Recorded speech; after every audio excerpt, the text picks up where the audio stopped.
Welcome everybody to this week's episode of Strong Perspective Podcast. I'm one of your hosts, Keith Armstrong, along with Uncle Spoke. Damon Armstrong. Keith Barnes. this is a weekly episode. I'd like to apologize for a little tardiness. I had a little bit of technical difficulty, so if you are a frequent watcher, I apologize to you. So, how we doing today, guys? Jaquari, how was your day today? Man, it was a productive day, man. Everybody's kind of miffed with the weather and all that, man. But I like it hot. Uh, I'd much rather be hot than cold. I'm getting older. My fingertips getting numb. So, yeah. Yeah. With my Somebody with my say- gout, with my gout, my fingertips really do get numb, which is crazy. In the cold, yes, sir. Damon, how you doing today, brother? I'm doing real good, man. Other than the fact that it was humid as hell today, hot, and I like it. I like fall weather. You know, when it's too hot, sap your energy. Got you. Keith Barnes, how was your day Yes, today? sir. Man, my day was thanks my for day. coming back. So, but Oh, how was thanks for having. Always, thanks for having me. Been a while. Uh, day been good, man. I'm in Atlanta, and oh, sucky. yeah, so I went down there and stopped at the delivered to the post office, Mm-hmm. and we representing. Did you partake in some peach cobbler? Man, that's all I saw. They walking around and then a herd. It was a herd coming across the parking lot. No doubt. Looking at me, gazing in my eyes. Looking at your eyes. Oh Yeah. Yeah, man. yeah. I was That's telling you that after you finish, you got to get your proof of delivery, your BOL. So come out there, and she said, "You can go." I said, "I can go." I said, "Well, I can't go until you give me my BOL." What's that? Uh-huh. I said, the whole time, "What's that?" And he blinking the eyes, gazing in my eyes. That's the proof of delivery. Proof of delivery. I said, "Yeah, who gave it to you?" That's a young lady. I said, "Actually, you see that red car over there?" Yeah, I said that blue car. The girl that drive the blue car next to that. And she said, "Describe her." Oh, she got on some spandex and some boots. She said spandex and boots. Then she looked down. She had on spandex and boots. I said, "Yeah, she looked like you, Oh, that was real but she smooth, had a boy. yeah." I said she had a head wrap. It was like she had some twists. Her hair was in the twist. She said, "Oh, Keisha." I said, "Well, damn." I said, "How many women work in here?" She said, "Oh, it's a lot of women in here." With spandex and look like you. Yeah, but Keisha got the twist and the head wrap, so she knew exactly who Keisha was. I'm like, wow. I got you.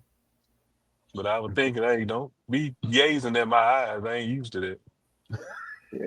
Like, what's your angle here? You look at me in my eyes. I don't like that. Yeah, Yeah. don't You get don't know. we Look, hey, predators around here. look, Don't look the lion in the eye. when I was young, look, when I was younger, I was used to the eye gazing, in Okay. anger, in joy, in lust. They always had Yeah, me. Oh shit. You you know know, what, man? I don't know if it was was it? my dad, but I learned along the way when you're talking to somebody, you look them straight in their eyes. Yeah, You know what I'm saying? I never could not do that. Now, I'm looking right at you.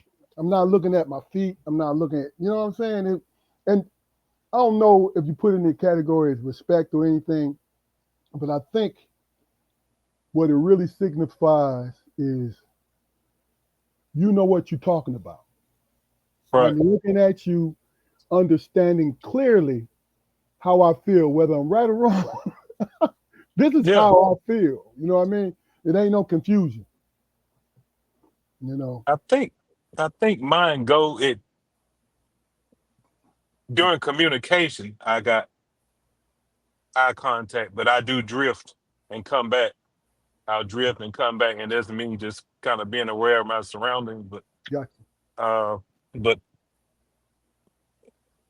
I don't know. Sometimes I think with me, when I'm eye to eye with somebody, especially men, a lot of times they start acting different. I don't know if I'm looking like I'm challenging them or something or what, but They don't start growling on you, do they? yeah, they get the chest up Yeah, they're like they supposed getting to. extra aggressive. I'm like, dude, cut it out. It is.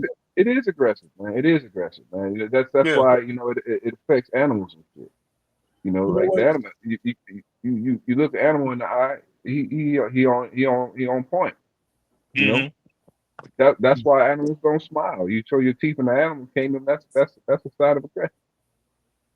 Yeah. So Yeah. Yeah. You know what? that's why niggas be gritting. Like, Everybody like Yeah. I'm gonna tell you who's good at it. As far as just looking at people, keeping eye contact. Fluke is real good at that. Where he disarms people. Like the three of us, it's either one or the other. Either they Hmm. are taken aback, right? Hmm. Or they receive it the way it's supposed to be received. It depends how you're being raised. But Fluke, Right. you have that charm where you could be talking to somebody and they receive it a certain way, where they're receptive to what you're saying. Right. So what do you think about that? Do you agree with me? It's all circumstantial, man. I mean, it depends on what situation you're in. Are you relaxed, comfortable? You're in a good setting.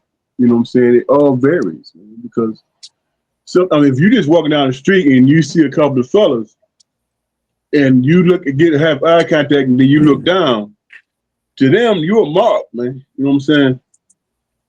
Depending where you are, yes, sir. Yes, sir. Yeah, you're a mark. So you got to be able to gauge how long to keep eye contact, man. But if you feel like stress or danger here, you keep an eye on them, you know. Yeah.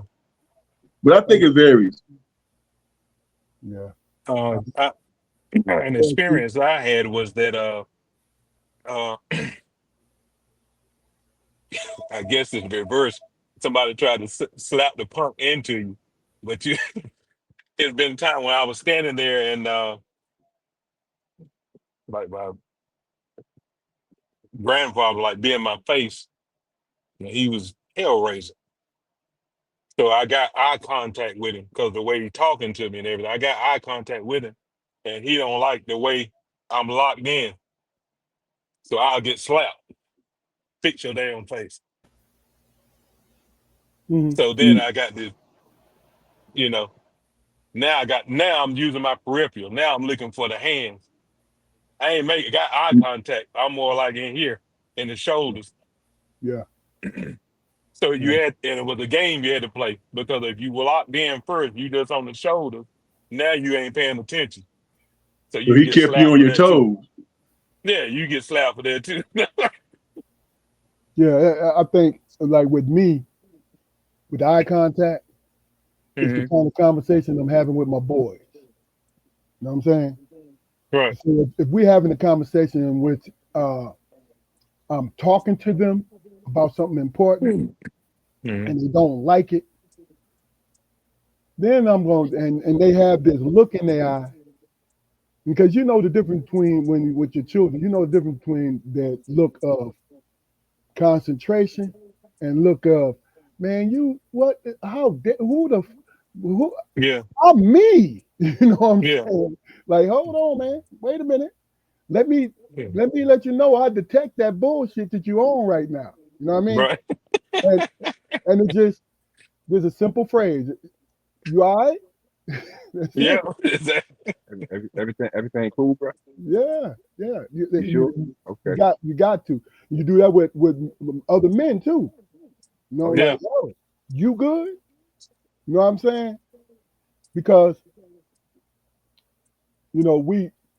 we some of us more than others.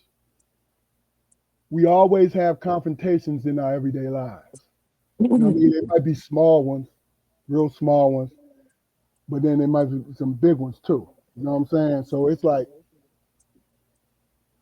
you have to learn how to navigate because some people just take shortcuts, especially if they can defend themselves. They take shortcuts. Who you Hmm. think you looking at? What the Yeah. who are da da da da da? You know what I'm saying? They go from 0 to 10. I don't telegraph, man. I don't telegraph. In my everyday life, I don't telegraph. Like Mhm. it's really hard not to be able to tell my intent because I do give eye contact. My eye contact is a gift to me. Hmm. You can always tell what's going on in the moment. Yeah, From my eyes. Whatever.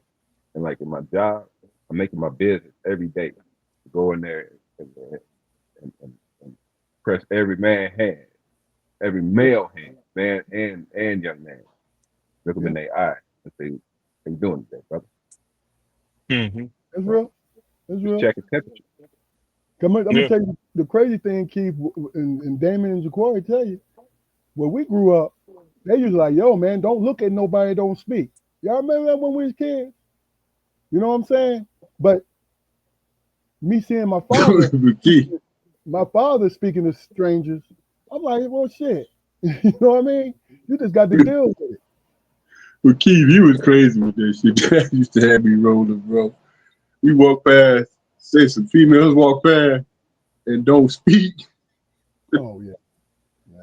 Keith gets straight in their face. Hello, how are you doing today? How are you? You Oh, okay? he still do that. Man, he had that bad boy. I was like, man, this brother crazy.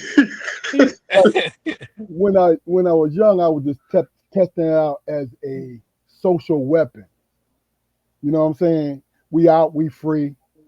We single, whatever, right? And how do you walk past somebody and not speak?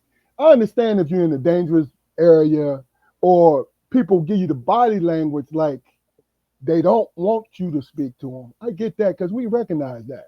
But if you feeling free, then all of a sudden you close up when you passing me, I'm gonna still say, hey, how you doing today? You ain't got to speak to me.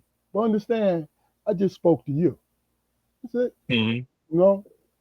But that what Damon just described, and all that was, that was peacocking. I thought he was, man, that used to be the funniest shit in the world, man. Because you catch them off guard, they be like, hello. I'm Yeah, like, damn, bro. yeah. But look, we had many conversations just off that. You know what I'm saying? And that was the whole goal. You know what I mean? Because you think about it, the smallest thing. We go to the clubs and go to bars and go to these different functions, right? Go to the mall. If you don't get nobody to speak to you, I'm talking about when you're free and single, that's a Hmm. loss. That's a loss, man. If you really Yeah. think about it. If Yeah. you really, I'm not talking about getting a number. A number is frosting on the cake, but acknowledgement, acknowledging who you are as a Yeah. person, you know? Hmm. But see, that's A lot just of people. that's what now. That's just people being cordial, man. That's proper etiquette. Man. You speak, man. Yeah, Especially if I'm when I was younger and I see an older person, yeah, man. I'm going to speak, man. Yes, sir. Yes, You know what sir. I'm saying? That's just out of respect. I mean, you've been in this world this long, you earn that at Hmm. least a hello or how you doing Yeah. or whatever. Oh, yeah. You know, and it's just ingrained in me. And I Hmm. imagine all four. Yeah. Yeah. And me But being raised in the South, that's you better do it. You in I the agree. South, you better do it. Yeah, they I agree. Because I, you know, people you ain't even talking to will be looking at you strange. Oh, he walked in, didn't speak, especially us. listen, black and white. because Yeah. He think he better than us. yeah, Yeah. growing up in Michigan, Detroit area, right? It's a hit or miss when it came to white people speaking Mm-hmm. and how they acted. Now, if they interacted with our community, of course they're gonna speak. You know what I'm saying? Because the stigma has been broken down with them. And they're like, no, these are human beings too, right? Then coming from Pittsburgh, y'all look, y'all two know. I love Pittsburgh, right? Because it's like my second home. But you ran into some of the nastiest energy type people in Pittsburgh. I'm talking about from the white community. You go in stores, you go in different restaurants.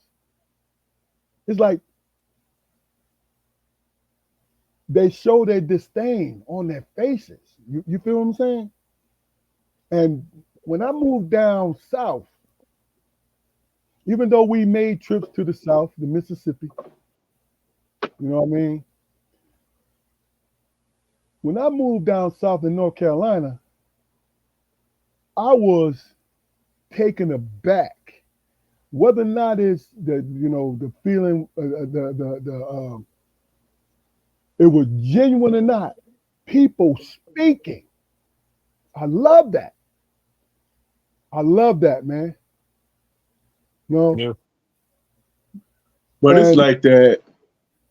Go ahead. I'm sorry. no, go ahead. I was just reading this. It's like that up north too, man. Because when I first started coming to Albion, man, I couldn't drive 20 feet down the road without somebody waving and speaking, man. And didn't know about. I didn't know anybody. Yeah, I mean, you cannot drive through Albion without raising your hand at least 10 times, waving, speaking. the smaller You towns, know, but I'm saying the cross. I'm talking about you have like people will not like you, but they will speak to you in North Carolina. Am I right, Keith? Yeah. You Yeah. know, they don't like you, but if Yeah. y'all see each other like outside, they will Yeah. speak. Unless Yeah. y'all came to blows to y'all like enemies or something like that, but just simply don't like you, they gonna say Yeah. something to you. Well, it's gonna at least be a head nod or something. Yeah, yeah. You see what's on the screen? Yeah. Chat Lives Uh, Matter. He said, "I blame the old dudes for resisting, taking their proper places as elder. 50-year-olds, when I was young, conducted themselves like elder statesmen. They weren't competing with young dudes. Now, I agree with part of that. Old heads are trying to compete for these young ladies out here. You know what I'm saying? And I'm real talking about talk. in the single life. But Chat Lives Matter when it comes to, and please comment on this, guys. When it comes to married couples and their friends, they're still elder statesmen, I think. mhm. Damon, what you think? I think you kind of blew my mind when you say these old cats be trying to compete and all that shit. I'm like, really? You know, it's real difficult to understand these young people nowadays, man. But there's always a certain amount of people in this population, man, that take that responsibility, and then there's other people who don't. Man, they just don't care. Yeah. You know, I'm one of those guys. Somebody's older than me that I assume is older than me, I speak. You know, if I see a young cat I know doing something silly, I say, "Hey, man, hey, can I hide you for a minute?" You know, and go through the whole motion. I mean, there's still a lot of us out there, man. Yeah. You know, Yeah. some of us feel like we ain't being heard, so it kind of fall off. But what still happens? Keith, what do you think? Uh, Yeah, a lot of I was gonna say the younger generation, well, generation after ours, especially since we started communicating through computers and stuff like that, our social skills fell off anyway. So but back then we didn't have any choice but to speak, shake hands, eye contact, all the stuff we were talking about. You had to do that. That was just communicating. So it may be I did have older men that would tell me how to greet as a man, how to greet another man, and then how to greet a woman and everything like that. So no man in the house or no uh male role model in a lot of cases to teach them, and they were learning stuff off TV or off. I think that's got a lot to do with it now Okay. because I was just talking to a female yesterday, and I was telling her about how you can talk to someone over the phone. I mean, over text and all this other stuff, and then when you finally meet face to face, it's awkward as hell because now you seeing them. So now the conversation, you on the phone, you were talking 3 or 4 hours. Now you're sitting in there, all you hear is cheering and chewing and the elevator music playing behind you because you at a loss for words, you know.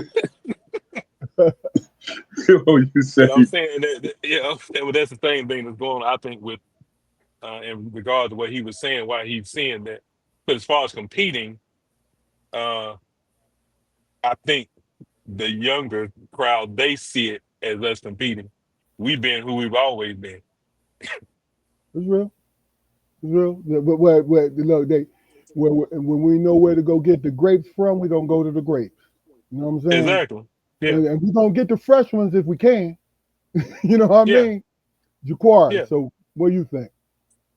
Yeah, I think a lot of us, man, a what lot of up, Cuzzo? what's going on, Phil? A lot of older heads from like my generation, man. We understand the need for that kind of communication, but I don't know if it was explained completely. Why it should exist. I think anybody past, say, our father's generation, in regards, to parenting and fatherhood, they they took the time to impart those lessons on it. This is why you speak to everybody before to it. This is why you stand in the presence of of a woman. Tradition. This is why you conduct yourself in a certain manner. As a man. But as Keith said, as KB said, when Dad's not there, whose job is it to teach these young men? It's our job to teach these young Mhm. If men. you have a relationship, yes. Mhm. I mean, even no, it's just a relationship's not always necessary.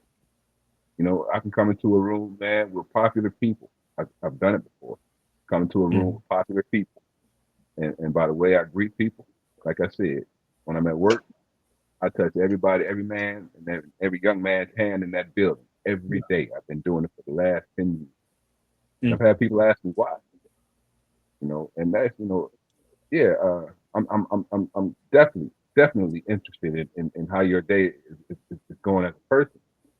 But considering the environment, when I shake your hand, you'll tell me the whole story. You know, Mhm. if depending on how tense or relaxed you may be, or the tone of your voice, those micro gestures or whatever, you gotta learn to pick up on those. And you guys, KB and Keith, being in law enforcement, were probably unconsciously experts at that, checking temperatures and such. But what was the person's name? Chat lives matter. I tend to Mhm. agree to a certain extent. Man. I tend I, to agree. Mhm. great Yeah. great point. Great point. Yeah. You had some great points in there. I think Mhm. the last part of it is not every old head is going to compete with a youngin. You know what I'm saying? That's what I Not, was thinking, bro. you know, they're not going to compete with a youngin, man, because look, they can't. You know what I'm saying? So if they Nah, in that, look, if they in that younger pool, they looking for a babysitter. Watch them nap. listen, it is a such thing as an old fool, lady. Yes, sir. Yes, sir. Chat said, Come on, man. you you don't even have to speak to influence. It can just be the way that you carry yourself. People are always looking at us as examples on how to be, consciously and subconsciously. That's some real talk right there, brother. Real talk. Mhm. I think it just came to me, so I want to just touch on this a little bit. Keith, I'm gonna save you for last, but I want Damien Jaquari to answer this question first. Who is, between the mother and the father, who is the most, should be the most influential on how to raise their son to treat a woman? And we'll start with you, Damon, and then you, Jaquari. Who should be the most influential? Yeah. And From Damon, before you go, I'm talking about in treatment and in dating and socializing, the whole gamut.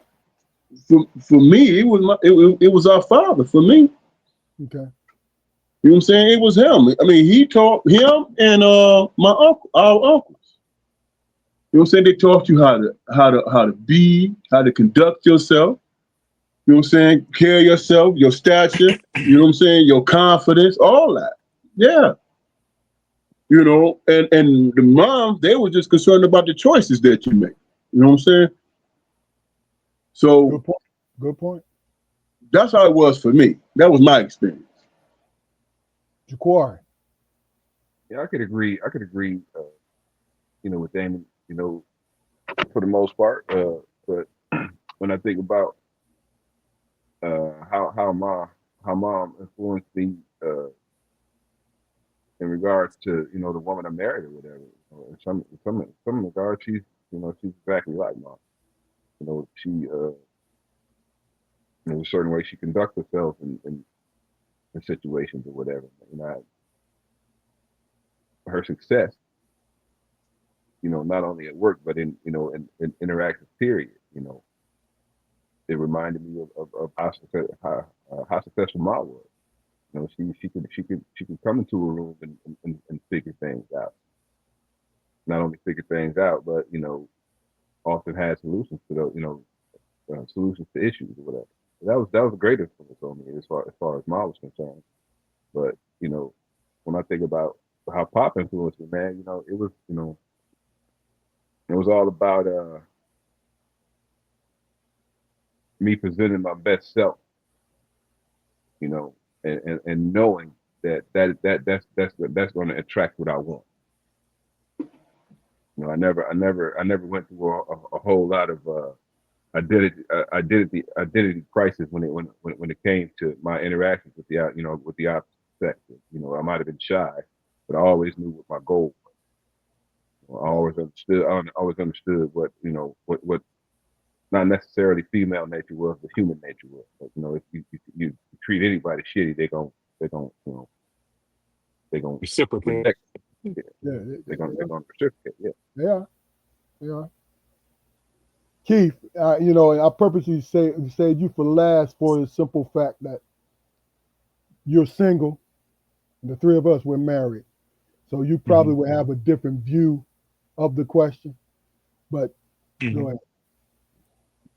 Yeah, I definitely know it's us as men, especially with daughters. We're gonna we teaching them their boundaries. We Hmm. teach them the boundaries. And the last person I was dating, she had a daughter, and I was always teach her that. But what I would do, even if all of us was out, and say if Mama was salty or whatever, I would always open her door, the daughter. I'd open her door, let her get in, and it was an expectation. If we go out somewhere and it was just she and I, that's what it Mhm. was. I'd hold doors for her. I'd hold chairs up, slide a chair in for her, and I'd explain to her this is the expectation that one day you're gonna be, and young men will be interested in you. You'll be interested in them. I said, and this, if they don't treat you this way, if they don't have this level of respect for you, walk away. I said, I should not be treating you with more respect than they do. Gotcha. Don't settle. And she, so it was too, it's funny. And then I think when y'all were talking, I was thinking about her because she would, it's been some times where her mom would come out and just go over there and she'd be like, I got my door. I got my door. And I walk past her and open the back door. So baby girl stand there and wait. She wouldn't get in the car. Her mama asked her, why are you standing there? Get in the car. She's waiting for me. So I believe it stuck. I mean, the But small things do though, bro. Yeah. yeah, but I definitely, that's what these Okay, now that you young ladies talked do. about the little girls. Talk about the men. I'm saying to you, which so you touched on it, saying that the men wasn't, but Oh, yeah. elaborate a little more. I Yeah. know you tried to do it by how you did it, but Yeah. let the words as far as how you see men's roles. You see what I'm saying? Okay. It was great response. It's just, hmm just give us a little bit more. Okay. I was saying, yeah, to give on the boys that I raised the boys too. And that's what I gave them. I said, you one day are going to have your own family. And I said, you watch what I do. I said, and I try to do things to set an example for you, to show you, because I would do the same thing for their mom. And I would try to treat her a way that was an example for them. And even to the extent, if I was out of line, I would apologize to her in front of them and apologize to them and explain to them how I was wrong. One being, I'm not your biological dad. So at some point, you thinking you this dude, you a dude my mama dated. So I owe you that, the apology and an explanation, and to not do that again. Correct it. Gotcha. But that's real important with them, teaching them how to be a protector and how they can sometimes, I explain to them, sometimes you can be put in a spot where you're gonna have to put bass in your voice, man. You're gonna have to be a little aggressive, but it's a way to do it. It's a respectful way to do it. So those lessons are real important to teach them how to do it. Explain it to them, then make them explain it to me. Make sure they got it, and then lead by example. You Absolutely. the reality is, man, or I perceive the reality to be, man, that men, we operate from a place of ownership. Right. Okay, and as archaic and caveman as it sounds, man, our households, and everybody in our households they belong to us. Yeah. And when we set a standard, you know, then that's what it is. A lot of times, some men miss the mark with their standard or whatever. That's not my place to judge. I'm saying, the protective nature, the guardianship, the custodial nature in which we conduct ourselves within our families and households. That's the way men are defined, territorial. You know, I hmm treat you I treat yours good because I have an expectation for you to treat mine good. Yeah. Yeah. Yeah. I think. Yeah. Well, go ahead, Keith. No, I was disagreeing. I was saying, yeah.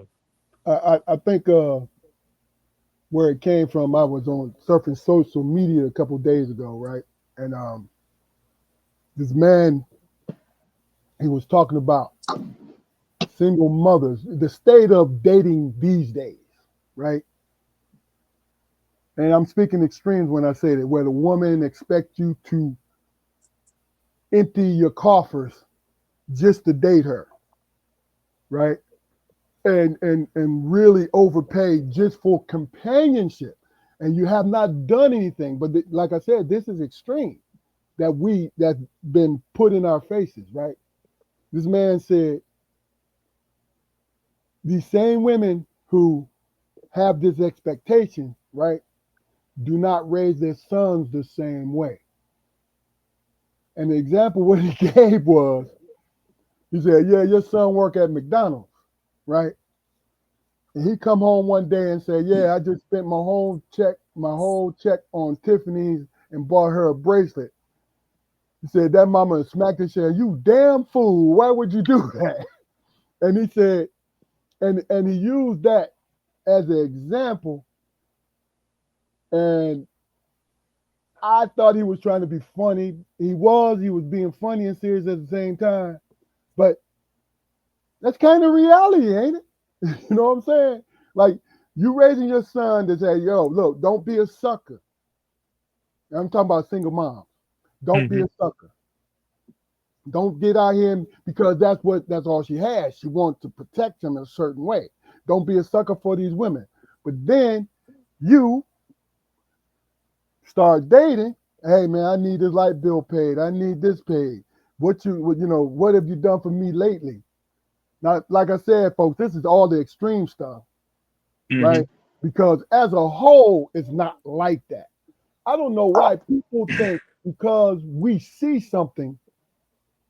Well, I know why they do it, but we see something that's that is more of a skit. You know what I mean? Trying to get the clickbaits and trying to go viral. We see these women saying these things, right? No, the majority of women don't say that. Now, are they having the bigger expectations? I think so. You know what I mean? But I think go ahead. I think they do it according to how much investment they put in the situation. You know what I'm saying? I think, and some people might be delusional in that regard, but people cherish the time they put in. You know what I'm saying? So they have an expectation. Gotcha. You see what I'm saying? They have an expectation. So and then you got ones who think they're holier than thou and be trying to pimp. But not in a normal situation. I think it's give and take, and I think that he's absolutely right. Ain't no woman is like, just using our own mother for an example. She expected us to have a certain woman. You know what I'm saying? And that's just how it is. Mothers is just like that, man. You know what I'm saying? Ja'Quar, what you think? I think the flip side of that coin, man. Now, I mean, that the example that he gave, is absolutely hilarious, man. I agree with it a lot, man. But and considering the fact, consider the fact that I haven't been in a dating pool for no damn 20 years, man. But when when a man is dating and he keeps hitting what he perceives to be brick walls and stuff. People, well, oh, she's a gold digger. She's looking for a handout and so and such and such. Okay, yeah, that may be the case, but I think that gentleman also needs to consider the fact that every Friday night, he bellying up to the bar with his partners or whatever, dropping $200, buying drinks for everybody. I don't see the difference. If you out having a good time, spending money, you know, the payoff is a lot more lucrative when you're dating as opposed to just hanging out with the boys.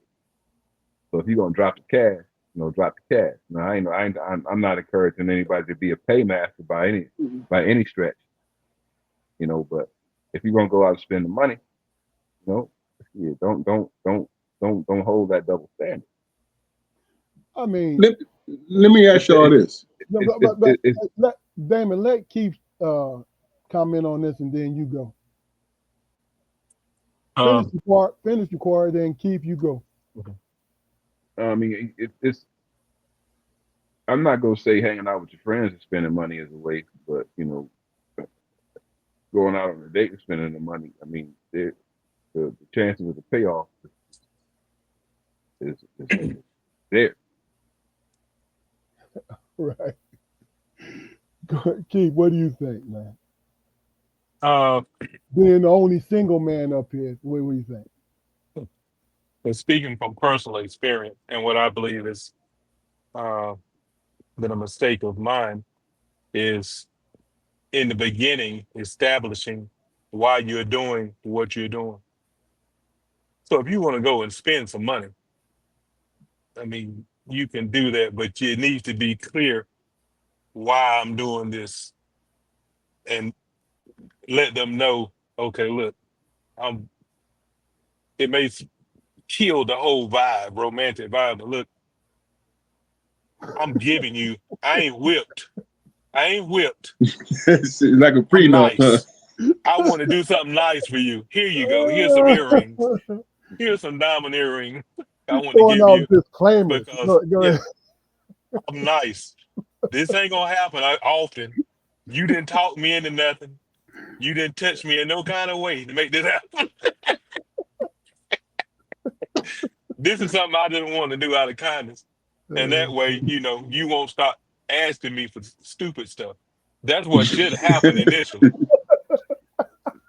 That's what should happen initially, because they'll get the impression, okay, well, let me see what I can get out of this dude. Gotcha. And then that's when the nonsense starts. Because there's no clarity, no boundary set, I guess. Gotcha. And if I could add, just bear with me, man. But Mhm. it's a lot of energy being put towards keeping dudes from being a sucker in love or whatever. I would argue that the heartbreak is an absolutely necessary thing that has got to happen, man. Got to It's be got to early happen. though. Got to be early. I mean, it don't matter when it happens. You're gonna learn. You're gonna learn something from it. You will learn something. It depends Yeah, how. but you don't want to. Yeah. You don't want to pile on the grief, though. Yes, sir. Yeah. No, you don't. No, if the grief gets piled up, then that's your fault because you ain't switched It'll your make you moves up. better. No.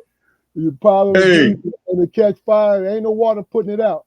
But Damon, Yeah. what Look, was Look, you, hey Damon? What was you gonna say? well, no, what I was going to say was Travis Hunter. Now, y'all correct me if I'm wrong, but I heard this, man. And I don't want to spread no negativity or no lies or whatever. But did him and his wife get a divorce? I hadn't heard that. I hadn't heard that. Okay, I heard that they got a divorce. Now, see, that's what make a mother. You know what I'm saying? Teach your son certain things. If that's the true situation. I You mean, know what I'm saying? it's too early though. They can get it annulled because they just got married. So it's not. Right. You know what I'm saying? So they can get it annulled. You know what I'm saying? But go ahead, Right. Damon. I'm just saying, and like you was speaking to the extremes. That's an extreme situation, man. When you can see a mother saying, "No, no, yes, no, maybe, don't even mess around." You know what I'm saying? You can see a mother doing that, and plus, doing her thing too. All about expectations. Yeah. But if that's true about my man, that's a sad situation, bro. For real. Yeah. And it just Yeah. it's ironic that we're talking about this type of situation, and I remember I was told this. Allegedly, they had divorced. So. Gotcha. Yeah, because I don't think, I hope not, because he don't need a distraction like that. Oh No, you man. really don't. Yeah. But you know what? Hey.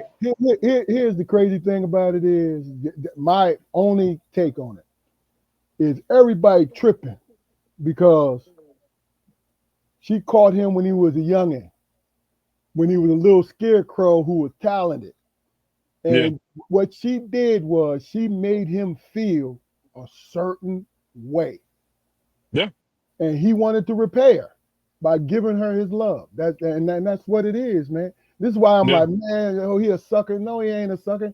Mm-mm. That woman gave him, if had he been patient for maybe another 6 months or so, he wouldn't be in that position. But he had this older woman, I think she's a couple years older than him, Mm-hmm. older girl who was popular in that area, right? Who was in videos and you know what I'm saying? Yeah. But like she saw her brother made her see him. You know what I'm saying? And then Mm-hmm. what he did was throw that young back into the situation. And she said, well, look, I'm gonna keep him around for a while. And then if he becomes famous, you know what I'm Yeah. saying? She just don't know how to talk in Right. public. Man, Yeah. Now I'm not making excuses you for her. got My point is, you listen to her. When she should stop, she don't. Like when she said, "Oh, I wasn't when she first popped on, I wasn't attracted to him at all," and she had her nose curled up. Like, motherfucker, you reaping the, he's making you Right. yo, they made $500,000 on their channel together, and Right. you gonna say that to try to save face? Foolishness. excuse my language, man, but that's playing games like that, brother. This is a one in a Yeah. lifetime talent. Yeah, You know what I'm saying?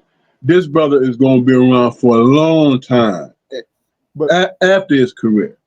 let, You know what I'm saying? before we move And you around, on the grandstand? I You know. on the grandstand? But Okay. Flute, I'm gonna ask you this. Let's flip it. Let's have some fun with this. Let's flip it because we seen the flip side where these starlets had some straight up bum ass motherfuckers, right? And they like, but damn, why is she? What did she see in this guy? You feel what I'm saying? We see that all the time. Yeah, I mean, but to mention it, man, that's as bad as pocket watching, man. You can't do that, man. You never know what about this person move that other person. You know what I mean? Yeah. And what She, you think, Dana? I think, man,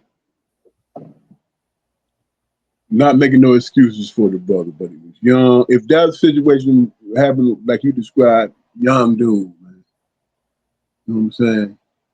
Trying to find his way. I ain't making no excuses for nobody. I'm just saying, uh,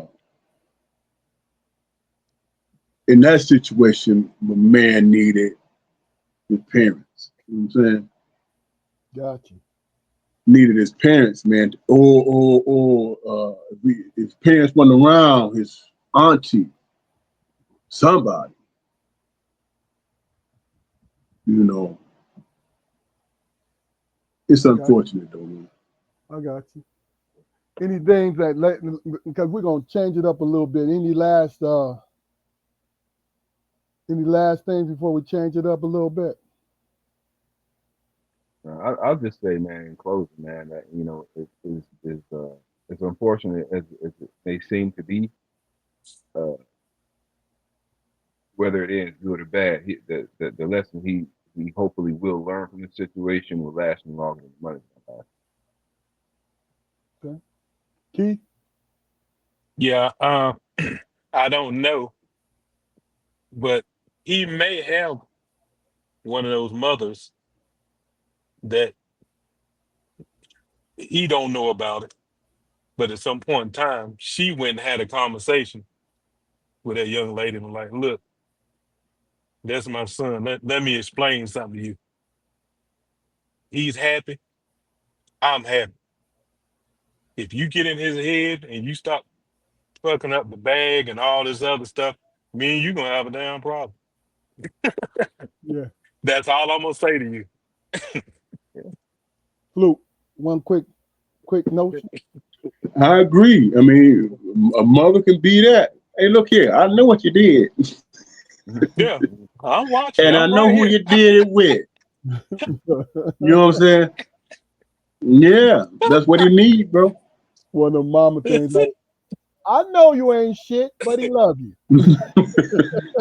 Yeah, that behind the scene. Okay.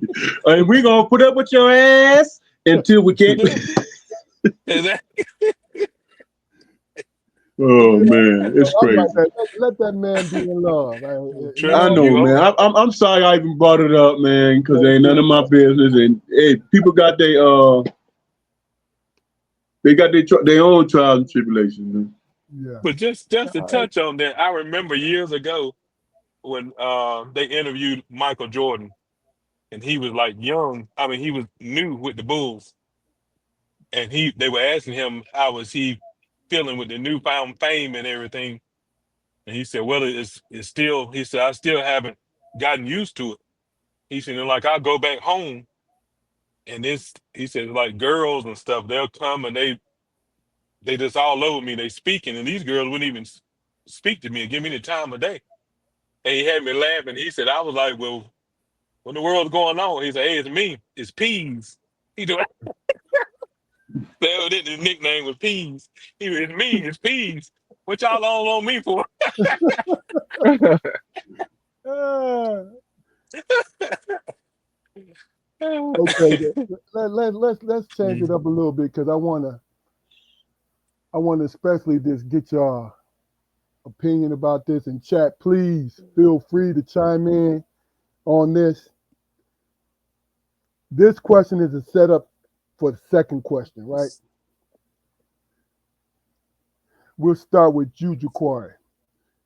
What is the difference between belief and knowledge? The difference between belief and knowledge is the fact that any belief you have, it can be shaken, chapped. Okay, do I believe in God or do I know God exists? I've had too many examples in my life to know that there's higher power in my life, and so at some point it's guiding. So I know that God is. So the difference between knowledge and belief, knowledge is concrete, but belief says that even though I claim to stand on this particular thing, if I hear something that suits me a little bit better, then uh, I'm not ashamed to move on to that. Gotcha. Gotcha. Okay. A follow up question, real quick. Which do you depend on the most? Your Uh, belief or your knowledge? I think it was Socrates that said, the smartest man I ever knew in my life claiming on nothing at all. So if it wasn't him, then give my Say that opinion again. on Technically, it wasn't him because he stole it from Africa. But go ahead. Right. Say I was that. thinking the same thing. More than likely, absolutely. But yeah, it was an ancient Greek philosopher, Greek philosopher, I believe, said, the Mhm. smartest man I knew claimed to know nothing at all. I forget where I thought, where I heard the quote, but to me that means, yeah, there's certain things that I can prove through science and books and such or whatever. But you if you haven't lived and felt your way through a situation, you don't know how to know how to conduct yourself. Like you go to any corporation in America over the last 10 years, and they probably all developed what they call active shooter protocol. And in theory, these methods work, and you can drill and drill and drill and drill and drill, but when showtime comes, you have absolutely no way of knowing how you're gonna conduct yourself in this situation. You gotta live. You gotta be able to touch things as you're walking through. Okay. Okay. Keith, what's the difference? Okay. What's the difference between belief and knowledge? Yes, my definition of it. My belief is my opinion based more off of my emotions. I feel and I believe something because I feel this way. My knowledge is it's been fact checked. Mhm. It's been fact checked. So knowledge is usually something I probably experienced to some level, or at least witnessed it. Uh, that's the short answer for the definition between belief and the knowledge. Okay. What do you depend on the most? Or is it a Uh, blend? Is it a blend of the two? I should have said that with you, Ja'Cory, but yeah, that's what I was gonna say. Mine is kind of interchangeable because I'll use knowledge to fact check my belief. So, which I also use the knowledge is what feeds I use my logic. That's really what I depend on. But the knowledge is what really feeds my logic, feeds the knowledge, and I fact check any belief I have. So if it's anything I hear, or if it's something it's an idea, I see it, and I'm like, well, I believe that's whatever. I'll fact check it off my knowledge, off my logic, and then what I get from that, that's what I use as my knowledge, if that makes sense. okay. So I use them interchangeably. But if you just going straight off your beliefs, you, in my opinion, you emotionally live. You Yeah. because you could look at me, I could come up here on this show and y'all just kind of sit there and listen to me, and I can believe, man, I'm fucking up. I don't, they ain't even really responding. And you could just be sitting there listening, but my beliefs got my emotions, got me believing something, Ah, I got you. opposed to my knowledge. Hey, they listening.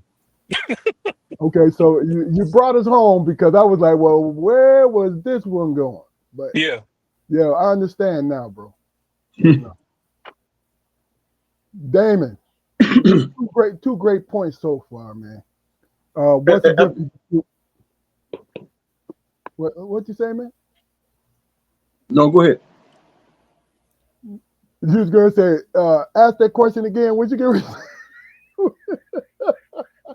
Okay, the clown fluky prelude is happening right now. No, because this is what we were talking about earlier before we even put live. That's why it was funny. But you ready? Yeah.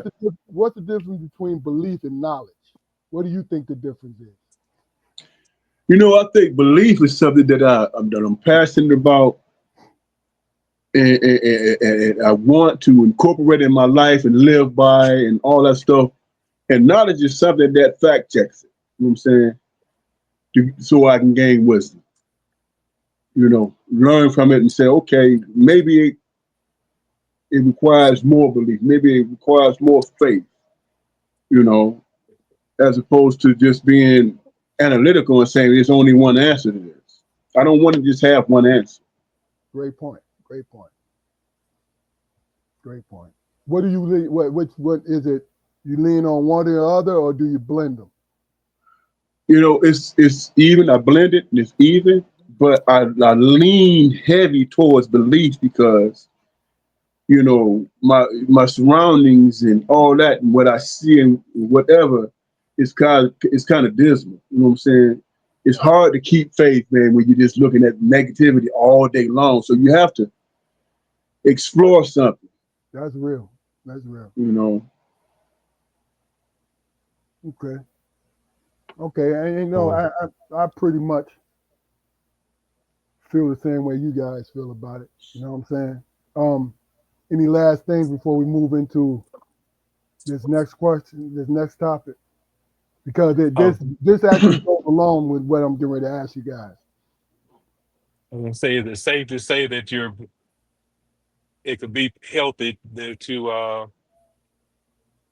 if your beliefs are based off of your knowledge, You what know you what? believe is based off your knowledge. I think opposed to the other way around? your belief. I mean, that's a good question, fair question. Your belief has to be flexible because knowledge reinforces it. You know what I'm saying? Right, Like knowledge, living is knowledge. Yeah, right, can we agree on that? You know what I mean? right, Living, working day to day, and also reading and really experiencing other people. That's knowledge that's being brought to you. You know?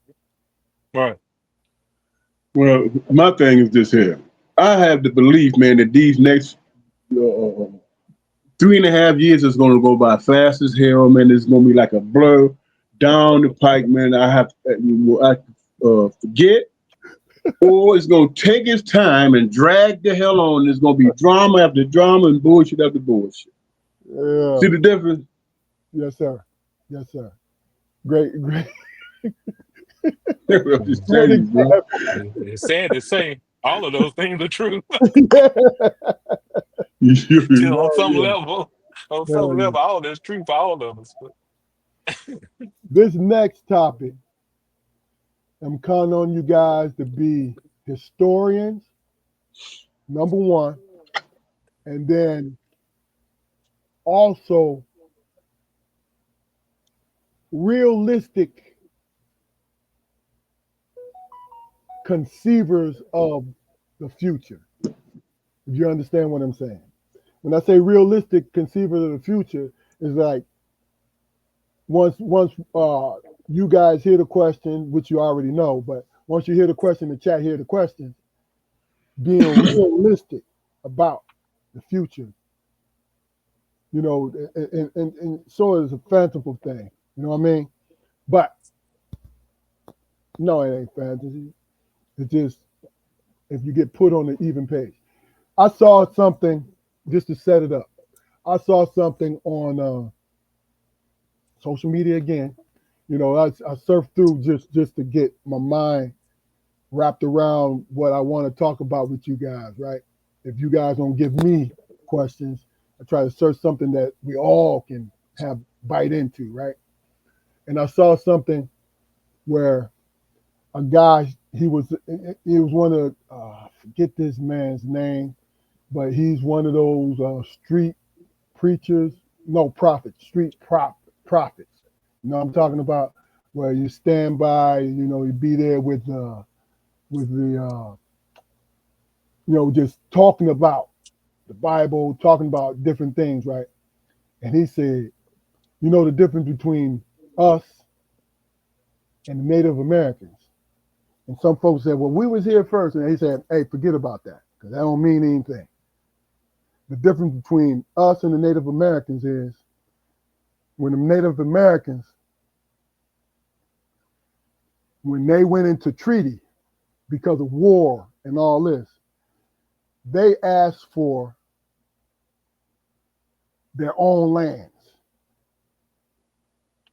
And the United States government put them on reservations. Some of these reservations were horrible. Some of them was hunting tribes, and they didn't know how to grow, but they would put them in the middle of the desert, you know, going, you know, out west, right?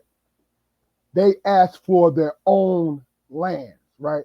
He said, what we did, we asked the United States to be a part of the United States. He said, that's where the mistake was made, right? So I thought about whether or not I agreed, disagreed, how it affected me, right? So this where the question formed for me. The question was, when you think of us as a community,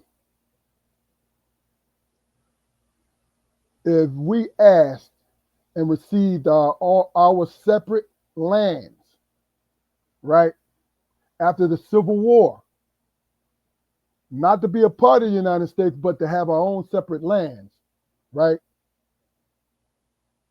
would we have prospered?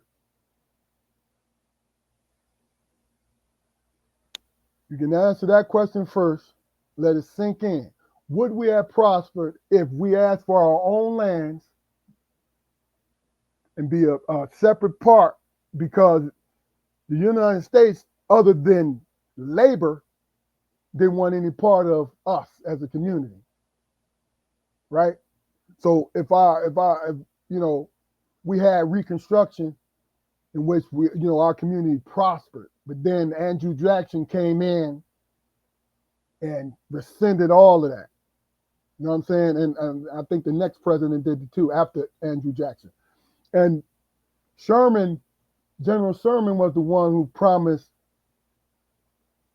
40 acres and a mule, and he was putting it in effect until Andrew Jackson reversed it. Right? Is it Andrew Jackson? Well, I'm not sure, but no, I'm sure, but I'm pretty sure that. But he reversed it. So, had we asked and received our own separate lands, as the Native Americans did, but see, the Native Americans were conquered, so they were victimized and then put on unproductive land. So, that's the state that they're in, right? Had we received our plot, say in the plain states, in the upper Midwest, in wherever, would we have prospered? I'm giving you kind of, and just try to elaborate. I know it's a far-fetching question, right? It's a far-fetching question, and there's a lot to it, right? But as best you can, you see, I'm giving you a little time to let it soak and marinate. You know what I mean? And we will start with you, Damon. I think that as far as black people getting the 40 acres and a mule, it didn't happen for whatever reason, who didn't ratify it, or whatever the case may be. But after the Civil War, during a period of time, black people did this, build cities and towns and stuff like that. It did happen, and it happened from scratch. They didn't get any support in that regard. So we as African Americans, or black people, I like to say, we experienced some of that at the very beginning. Where we messed up is in the 50s and 60s when we wanted to integrate. But before that, we had our own separate everything. We didn't have no choice. We didn't have no choice. We had no choice, and we built it ourselves with our own hands. You know what I'm saying? The only thing that we needed was to be separate from our oppressors. You know what I'm saying? Separate from our oppressors, and then we went over here. We built our own things. It wasn't the land was not allocated through the government or none of that. It was land that nobody knew about. Nobody knew about. Or nobody wanted, and we made it work. Once it started working, we built our own industries and all that stuff. They came through and they burned all that shit down. So we do have some experience on what it feels like to be independent and prosperous. You know what I'm saying? In spite of. But now, I think we would be more organized. You know what I'm saying? And I think that we would be more apt to defend what we have. You know what I'm saying? Without worrying about no marauders and no hooded whoever coming through doing anything. You know what I'm saying? So I think that the point I'm making is that we know to a certain extent, prosperity. And I think that we'd do great. I think with all the different African countries and stuff like that we can do things with, trade and all that stuff, I think we'll prosper. I think that we'll do great. Okay. Jaquari. Yeah, I mean, Damon pretty much covered the answer sufficiently. I think, yeah, I mean, you think of all the examples of, like places in Oklahoma, and look at Rosewood. Rosewood was a swamp. Was a swamp, and they left black people alone to their own devices or whatever, and they prospered. And people didn't like that. And look what happened. What was that in Philadelphia in the '80s? That was government sanctioned. They murdered those people. A black man When sanctioned. they bomb them joints. Bomb move, yeah. Yeah, move. A black man sanctioned that. So I mean, as far as us and prosperity, man, we were always on the cutting edge of it. Huh. In regards to ingenuity, in regards to the manpower, the sweat of your brow, or whatever. The only thing we ever always truly lacked was resources. If we can get sourced from other countries and still have a place in this country, because we don't know where we come from, as a people. But if we can get resources from outside countries, and the space and the privacy to build our own community, I think we'd be highly successful. Sure. And, and as far as the Native Americans, I mean, they they were here. Whether they were the first ones here or not, it's not really relevant to the question. The fact is, they were here, and they were asking for, yeah, you kicking me out the house or whatever. I understand that. Can I have a basement? But and that, not to cut you off, but see, that's the thing. That's after a defeat. They did not. They were a defeated nation. So they was like, well, what you want? Hey, man, look, if you don't want us to rise up again, whether or not, it's a debate nowadays whether or not us as dark-skinned people were here first and all of that. Yeah. I understand that. It is what it is. I get that. But we're talking about the history of what's going on, right? And they were defeated. So when so they wouldn't uprise anymore. Hey, we'll give you this if you don't do this again. You know what I mean? I'm simplifying it, and really and truly, I don't want to do that. You know what I mean? Because it's a lot. Native Americans going through a lot. We went through a whole hell of a lot. But I'm just rattling on. Keith, what do you think? Yes, we would have prospered, and I think what I've learned through studying, I guess, over years, is that there was a lot. You just touched it. There was a lot of by the natives and stuff that was here. They were dealing with the conquerors, or whatever you want to call them. That they were having trouble with all of the rebellions and stuff because you're dealing with people that's home. They home. Yeah. So they thought, well, we need someone that's not home that can come over here and they can do these tasks that we need them to do. So when they went over there on those slave ships, they weren't just going over there grabbing people. These people they were grabbing, our ancestors, they were skilled people. They were holistic healers. They were farmers. They could read the moon and the stars and predict when to grow crops. They know how to rotate crops. They were skilled people. So they were handpicking a certain group of people. Yeah. So these same group of people, remember who they were sold by? Africans. They were sold Africans and Arabs who had already enslaved these people. So they weren't free running around. They had their own little area. So they were like, hey, we got some people over here. You give us some money, we make a deal. I can get you a group of people to help you do what you're trying to do.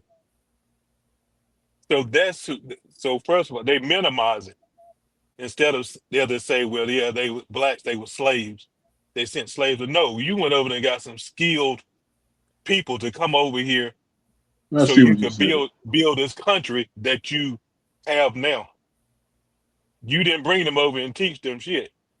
They already knew how to do that when they got here. That's why you went to Right. get them, I, and you I, scattered them all over the place. You had some in the Caribbean where you yeah, trained something, but they had them here too. And once they got them here, they had to be so hard on them because they didn't want them mingling with the natives, so they could get them hip to the game and add to the rebellion. It's a whole, it's deep.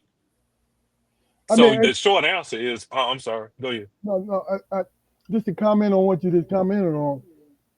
No, I want you to finish because I have something to say about a certain thing that you said. But go ahead. Okay. I'm But sorry. yeah, they would have prospered, and they showed it. I think like Marcus was saying in the comments earlier, like in Wilmington and all that. Wilmington, shoot, they had the coast. The They port did. they got down in there, they had that. They did. They wanted to have it. Now we can Durham, export. Durham, And, Durham, yeah, North Carolina. Yes, sir. yeah. They So they had we they had had riots there too. You know. right.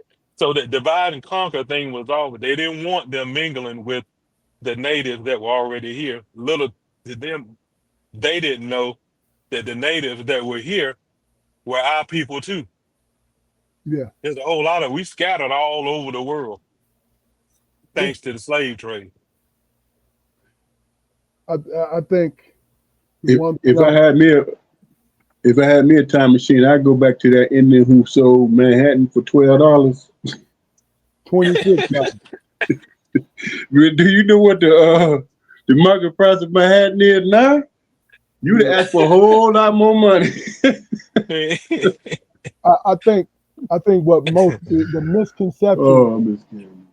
the misconception of, and you touched on it, Keith, the misconception of slaves hmm were they were the folks who got whipped from 16 hours a day, Yeah. right? But the one thing about it was they were the ones who knew how to grow the cotton. They were the ones who knew how to grow the tobacco. Yeah. They knew how to do these things. Like you have to understand, like the skilled labor. See, do yourself a favor, man. When you bored, go to go to the go scroll through Pat Pending, especially in Pat the early pending. years. You know, the patent office through the Okay. early years. You understand what I'm saying? Go through that and see how many black men and women that have patents through the government. And we're not going to talk Absolutely. about the ones that were stolen. See, Yes. what's the biggest lie was we were a burden after the Civil War, but we were subjugated and brutalized because we were a valuable resource, not for our backs, but for our brains. Yes. Understanding the earth, understanding how to be carpenters, how to, you understand what I'm saying? Builders, all these Yes. different things, man. See, Yes. and you know what's crazy about that is they see people in an ignorant way think that coming from Africa, they was living in huts and all this stuff, which wasn't true. They were architects, they were everything. You know what I'm saying?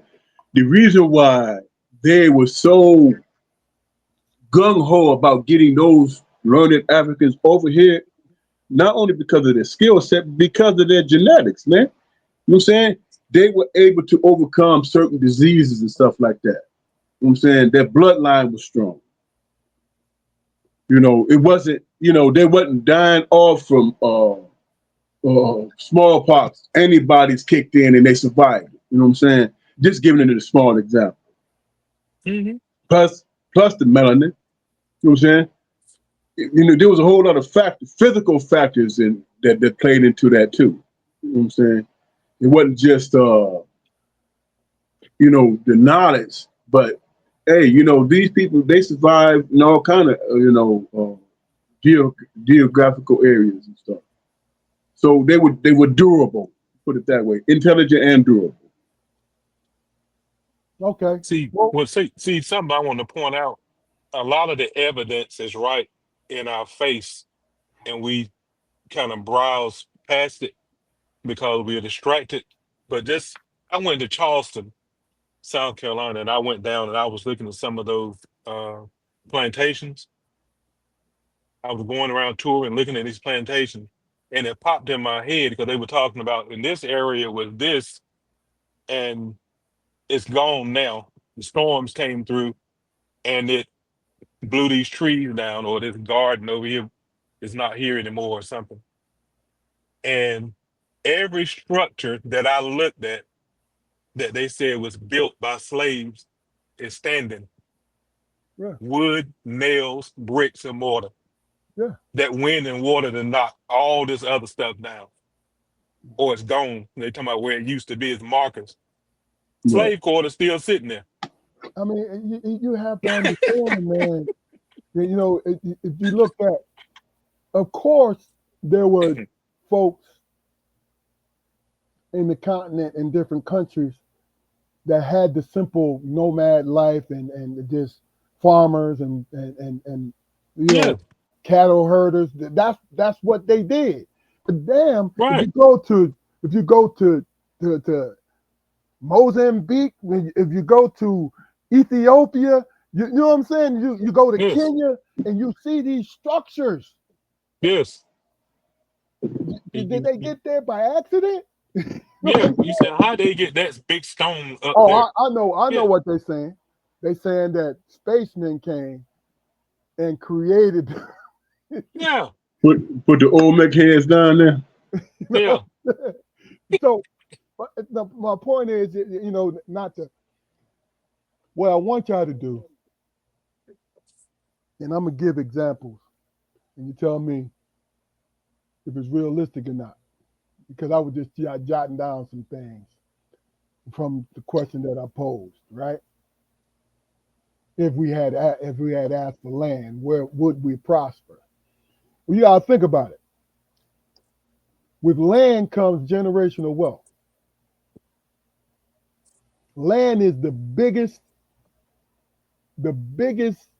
thing in this country. Owning property, owning land. Yes. I mean, imagine, say, and it depends where we were sent. You know, where what plot that we were given. Because if they Hmm. gave us something in the plain state, hell, that we would build it into a separate nation because of the fertile ground. We wouldn't have stripped it away. You know what I mean? Oh, Hmm. over farmed and stripped it away, and it became the Dust Bowl. You know what I'm saying? But Hmm. land equal generational wealth, land ownership. You know what I'm saying? And it gave you something. And somebody mentioned Rosewood and Black Wall Street and Wilmington and different places like that. You know what I mean? You know, the second thing, less economic dependence. And what do that correlate? Not depending on the government as much because you in the community are in positions to be able to eke out a living and prosper. Not everybody would prosper, but as a Ran community, away, as a community, yes, sir. leaving a bad situation. Yeah, You gotta yeah, Ran understand. You away. gotta you gotta understand what you're dealing with. You know, when you think about the government as an entity, man. I mean, there's a reason why uh, the Native Americans were moved off their land, for instance, or whatever, because that was land that the government didn't have to explore. They already knew the potential of that. The live, the wildlife, growth potential of the land and everything. So they didn't have to send a Lewis and Clark out to certain places or whatever to explore and risk their lives or whatever. Yeah. All we got to do is go take it. We But know but we know they we know we can grow there. We know Mhm. but this we is know my there's point animals though. enough. When they opened up, what is it? What was the Oregon Trail? When they opened it up, and everybody is in every movie where they going down, they with the wagons and going staking. That was Oklahoma. I think that was Oklahoma. No, but this is what I'm Mhm. saying though. This West how the West was won, that type of shit, right? You gotta think about it, right? You talk about the political and cultural autonomy, meaning that if you have the generational wealth and you have a sense of community, what's the next thing that you bring? You bring a fighting force, right? Now, one thing you have to point out, in the time of slavery, the folks who were enslaved outnumbered, it was what, 3 million slaves? Lack of a better number, but they outnumbered all the whites in the South. They outnumbered them. This is why the Yeah, horrible that's what they were nervous about. and all of that. That's why divide and conquer was so Yeah, important. yeah. Don't let them know that. Don't let us know that we outnumber them. And I think We don't want no one to explain to them how important a ship, the same thing brought you over here, can take you away.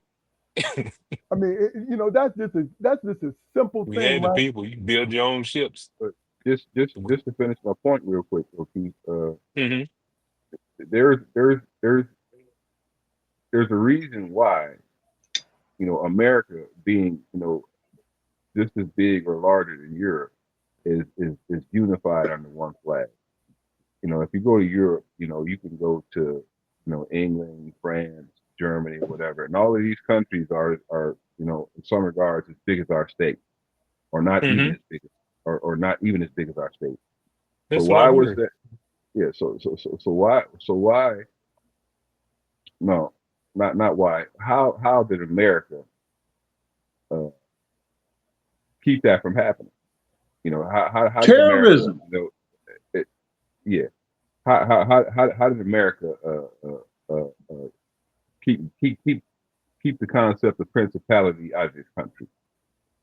By a strong air quotes strong government hand. And anytime a part of the populace started to outgrow another part of the populace, especially a rural part of the populace, and anytime they got a foothold and reached a certain point of prosperity, the American government they quashed it because Yeah. they did not want and do not want individual principalities. That's why when Texas back in the day said that they were seceding from the Union, all hell broke. No, wait, no, they didn't. When they were succeeding, Texas did not get in any armed conflict with the United States. They got in They armed. only They got in armed conflict with Mexico. they always threatened to And, and, succeed, but they never did it. and the United But States yeah, did not send forces. Now I agree on that. They But didn't here, send forces. But historically, that wasn't my point. I But mean, like, see, you understand what my question was, Jaquari. See, I understand where you were going with this, and you have a great point, you didn't get there, bro. bro. You telling me that the government was not going to let it grow into something separate, right? Absolutely. My thing yeah. is, it's two ways to look at it. There are the, the, communities. There are communities here where they don't, through conflict, they don't bother. You understand what I'm saying, T? See, what happened to the Native Americans is they started to depend on the federal government for everything. because they were defeated and they had no choice. Yeah, But they have but no You know what I'm choice. saying? but my point is, they still have But them on the reservation, and they I still don't, are nations. I don't even like but to see say that. I don't the even like to say fallacy. that they were. I don't even like to say that they were defeated, man. They never stopped fighting. They won. They never stop fighting. They I never agree with stopped. that. But Yeah, but they was dealing with what? They was dealing with being wiped out, exactly. uh, Blanks, Whoa, illness. hold smallpox, and all that stuff. There you go. hold on for a Yeah. second. You are exactly right, because what the federal government did to the Native Americans was kill women and children. Yeah. They came in, and the warriors, that's fine, but what they did was it was a practice of killing the women and children Yes. if they could not get the warriors, because what did that do? That wipes out bloodlines. It really does. Right. Right, and that was across the board. That was not Yeah. just Native American. That was black people. You know what I'm saying? Yeah. It was across the board. That was their policy. That's Score how they first. broke our people. Yeah. You Willie know Lynch joint. exactly. Yeah. But here's the thing, though. The mistake that people make is that we live in a democracy. We don't. This is a republic, man. This is not a democracy. You know what I'm saying? That's why you got what they call them? The companies put in their people to negotiate. Lobbyists. Lobbyists. That's what we got. Lobbyists, man. And you throw money around. That's the biggest evil. Money, greed. You know what I'm saying? But it's just like a monarchy, man. But they disguise it as a republic. You know what I'm saying? The senators back in Rome, the senators and the Caesar stayed on top. You know, and they gave people the illusion that they had a vote, but it's not really that. You know, it's not really what it is. Look at the electoral situation, the system. It's bullshit. How somebody in Nebraska gonna have uh, two senators? The population don't support that shit. Man. You know what I'm saying? How the hell do we? Anytime there's an electoral cycle, Iowa leads the shit. You know what I'm saying? Is it 1 million people in Iowa? I got And then they go to the blue states where most of the people at, and they subsidize their life and whatever with the money that where the most people supply. You know, it's unbalanced, it's unfair, and there's no way in the hell, and this is just my opinion, that the Midwest should control the whole country. It's crazy because all right, most of the people are on the coast. got you. So the whole premise of my actual question was to, in your eyes, I wanted to see if we would prosper, and in your eyes, what way will we prosper? Of course, in my 60 years, I've been here in the United States and understand publicly and privately how the government may come in and quash situations, individuals, and groups. I get that. But my whole goal was to ask in your hearts, had we had we asked for and received the plot of land just for quote unquote that plot of land for reparations, because see, in their minds, back in those days, we were not, we need being enslaved, we needed them more than they needed us. So they thought. Yeah. That's what they thought, but they didn't understand. Oh, okay, that's what they thought, but that wasn't Or the what case. or what they wanted us to believe in a way, But I suppose. that's my point. Is what do you see, to be able to look back? What do you see? What we were doing. So I gave you examples about generational wealth and the autonomy period, right? Because we've been conditioned to always, and I'm speaking towards you, men, but as a community, we always been conditioned that we, without any guidance, we will fail. Right. which is a lie because there's so many. Okay. If you see corporations, right, you'll see black men and women who spearheading those corporations prospering with new ideas, with all these different things. And my question was to plant a seed on those kind of questions. Like, yeah, what Doesn't it? would we do if the circumstances were different? We've never had time. In my last point, we've never had time to think the opposite.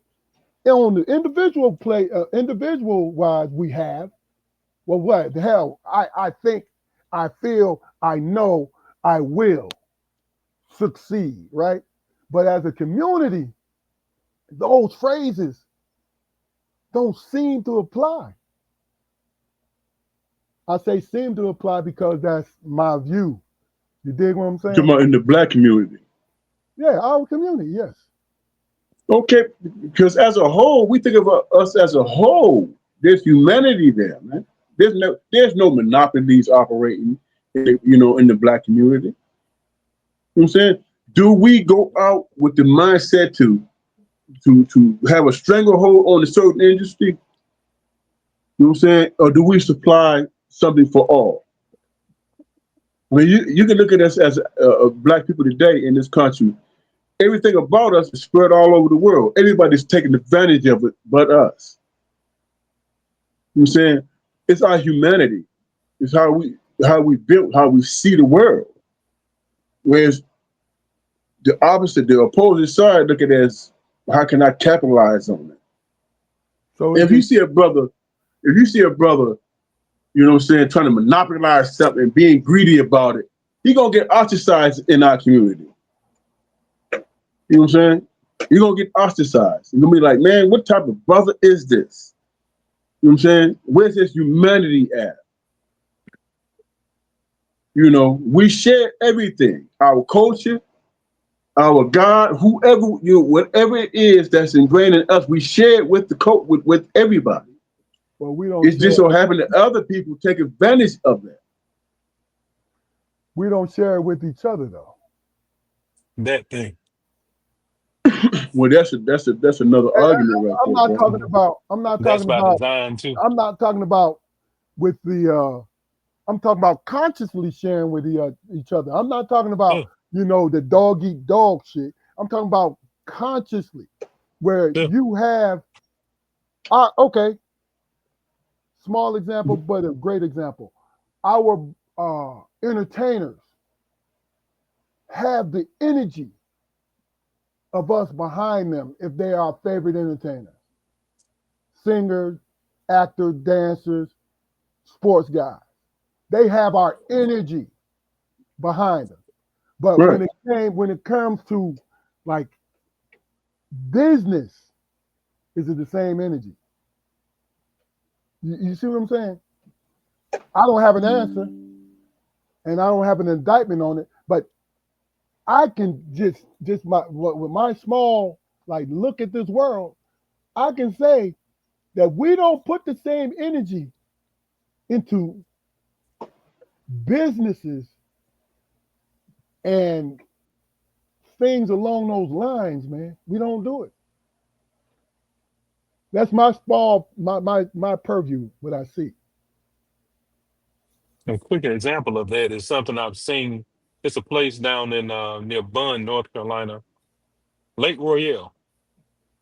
It's a community. It's a lake, man-made lake they got down there, and it's a community and the people living. It's a good amount of people down there, and they have a company police in the community. Okay. And they police. They have arrest powers and everything, but they're company police, and their jurisdiction is that community. Mm-hmm. That's something we can do. Have we done it? Not that I know of. You don't see no negativity to that, though, bro. I do. If a corporation, No, well, go ahead, ask your question. If a corporation controls the law enforcement in a certain city, then everything is predicated on what that corporation wants to happen and think. But And, but when I'm talking about, think about it. If it's our community, the Armstrong, say the three of you, you start a community, and there's some land there, and you say, hey Keith, look, we got some land over here. You can get your acre or two. Let some more people, some more good brothers know. Get them, they come over and get some more acres, get some acres. We build a community. right, But instead of depending on the Wake County Sheriff Department or somebody to enforce it, we have our own. Uh, Jacory is the community. He's the mayor of the community, and you are you're the leaders of the community, and you have a company police. So you hire your own police department to enforce your community. That would cut down on the sheriff's office or somebody just riding and patrolling. They don't have a reason to come in there. You if have a everything is if, above board, right? yeah, but the thing is, it gives you more control because you're the head of the community. So it's a board. Your board. You're voting on who you putting them in there. So if they in there and they going left, you can cut that right off at the head. The whole Right. thing is your community. But my thing is, I haven't seen us do that. I've seen other people have their brag. They got gated communities, and I look who's in these gated communities, who's at the head of the HOA, who's doing all of that. And it's been working in law enforcement. We ain't have to go in there. We go in there when somebody gets shot in the ass or something. Now we in there. But other than Especially that, we If you look at especially if like it's private. yeah, if you look at right. if you look at Native American reservations and all that, I mean they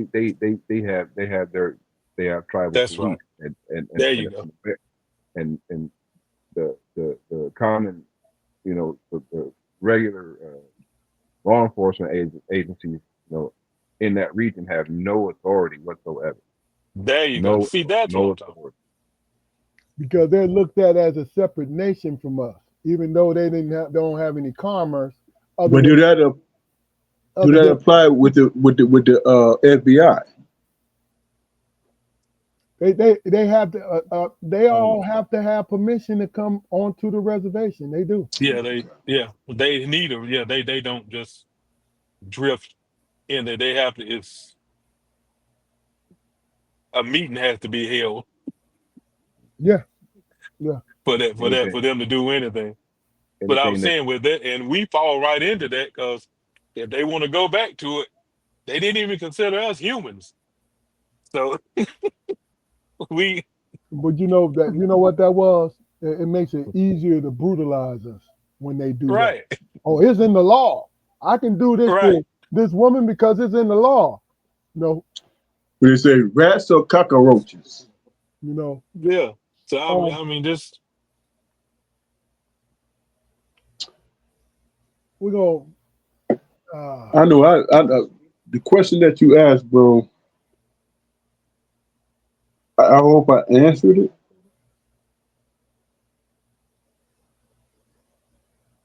because I believe I answered the question.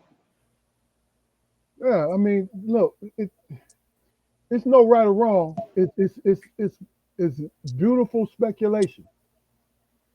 Because I took a whole lot of goddamn notes. So it's beautiful. It's beautiful speculation, right? Yeah, all the work I put in, bro. I need to. Did I answer the question? I Because see, believe so. this is the kind of question it is, right? We can't go back in time to change it, right? And it's kind of along the mindset of how people feel, about our community, how much conditioning and brainwashing has affected us. You feel what I'm saying? So when I was in college, in my psychology class, right, our professor said, you are one of 10 survivors of a nuclear holocaust, right? And you're in a bunker, and y'all probably heard this before. You're in a bunker. You only have supplies for 10 days for 7 people, right? There are 5 women, 5 men. 2 of them is a little boy and a teenager. 2 men, a little boy and a teenager, right? The food we're going to run out in 10 days, and it's enough for 7 people. Who do you put out the bunker?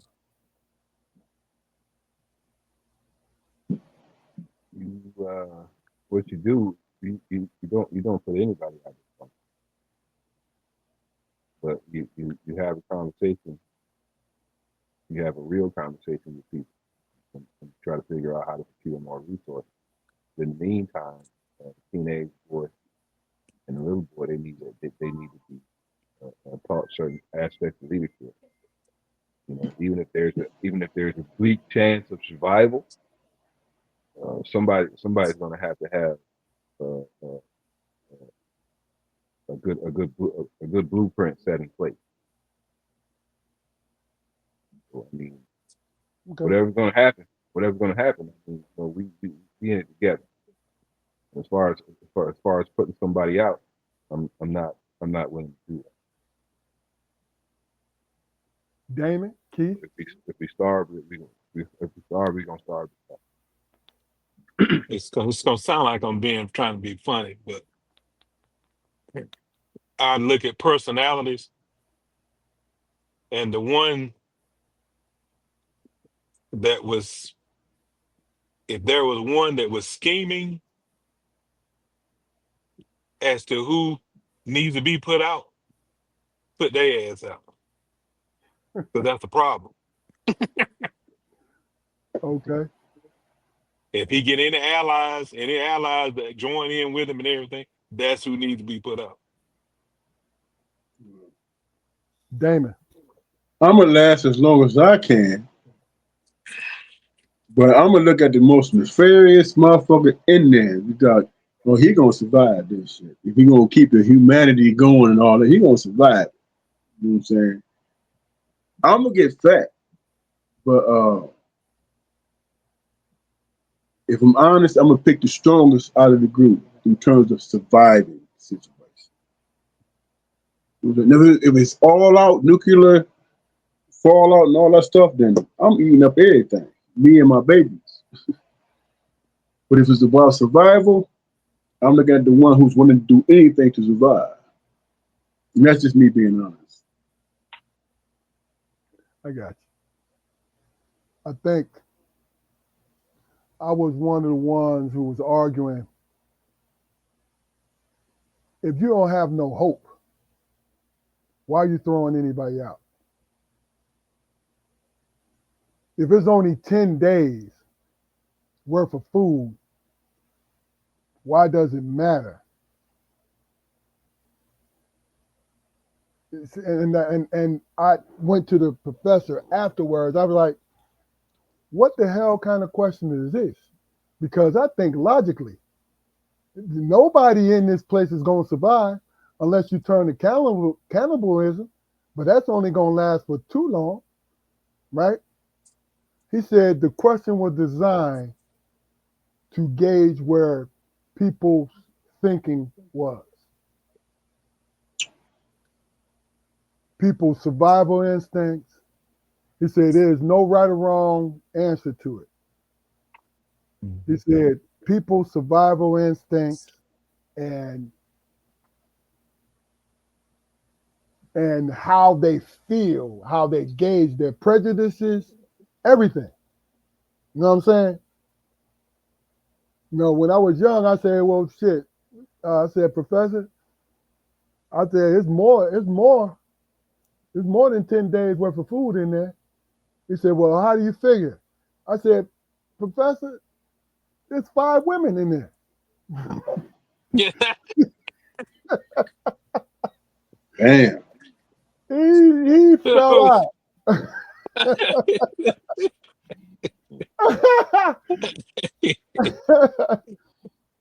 But I had to lighten the mood because it turned into an argument, man. The whole class was arguing about it. I'm like, I'm not gonna argue with you. I said nothing else makes sense. Okay. To the man, if you was in that position, what decision would you make? To the man, you know, all kidding aside. Splitting the food, man, because we only got enough for 10 days. Why put somebody out? Well, I'm torn is who are the people in there? Who the Yeah. people in there? Because I mean, it can be a couple of people in there. You be like, you know what, man, your But ass got to go. but It but ain't got nothing to do with the food. Hey, You got to Hey, go. I KB, need 10 days of I ne- peace. What I need. hey, KB, I never uh, liked you in the first place. exactly. Get your ass out of my ass to get. but then again, But that's that's what it is, though. that I mean, but see that's how you see it. Yeah. No, no, I'm That's just saying. No, you, Keith, I see you being fair across the board, but everybody don't think like that. okay. So let's look at Everybody don't follow that logic. Everybody is like, okay, how can I hold on. connive, cajole, and all that stuff? That's how Let, people usually think, man. let's do this, Damon. We don't got to get no long drawn out thing. Let's look at what I said and what you said, right? You said that you, and if you got your kids in there, was in there, you're gonna eat up everything, right? But my thing Yeah, is, you eat up everything, you gonna die anyway. right. You know what I'm saying? So for that extra snicker, So I'm gonna die with my ribs and shit showing. Hell no, you no. it ain't happening. I'm just saying if you eat it all up, Look you're here, gonna a die with healthy your ribs. You're gonna die of somebody. starvation anyway. That's down the Okay, road. Period. in a good healthy situation, based on what we're talking about, that person who ain't good is gonna leave a monument to my ass because they was sane enough and not starving to make that monument. So whoever comes along and say, "Hey man, who was here before us?" Whoa, whoa, whoa, These whoa, people whoa. who died from starvation, and these other people who ate their rations and Look, shit. look, first of all, you missed part of. I said a nuclear holocaust. Yeah, I mean, and, We all dead. that's Yeah, that's why I what I'm answered saying. that's why I answered the question the way that I did. I mean, 'cause eventually, yeah, I'm gonna leave because if things are as bleak as that and there's no chance of survival, I'm gonna stay and let let the run let the resources run or whatever, get my share. But in the meantime, I'm not putting nobody out. I would never. I just, Well, you know, I like to believe that I would never encourage somebody else's suffering to secure my comfort. Hey, bro, I feel what you're saying, and I like to believe I'll be the same way until I heard that person eating with their mouth open and shit and smacking, and I just can't stand it no goddamn. They got Yeah, to. I'm just. I don't know human nature with me because I mean it's if nuclear holocaust and I'm thinking, well, we gonna die anyway. I mean, I want peace. I don't want it. We in the bunker. Somebody over there fighting like hell over a bag of popcorn, and then you know somebody end up killing somebody, and then now we got to throw them out because they did, and and we all gonna die anyway. So now you spending your last 10 days or so literally cooped up in hell. I mean, you can sit down and just everybody eat the food and then just chill back and just talk. And it is what it is. Because it's coming. But if somebody's in there raising hell and chaos, okay, well you get a head start on this.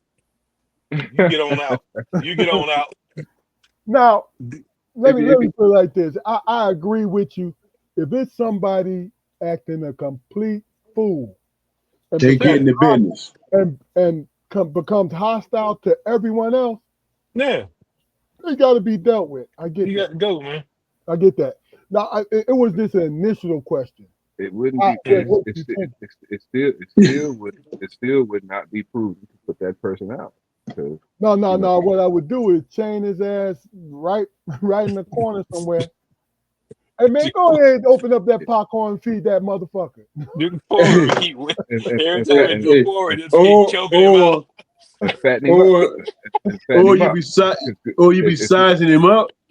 Yeah. Talking about, look at them forearms and them calves. That's dog meat right there. Got all the flavor.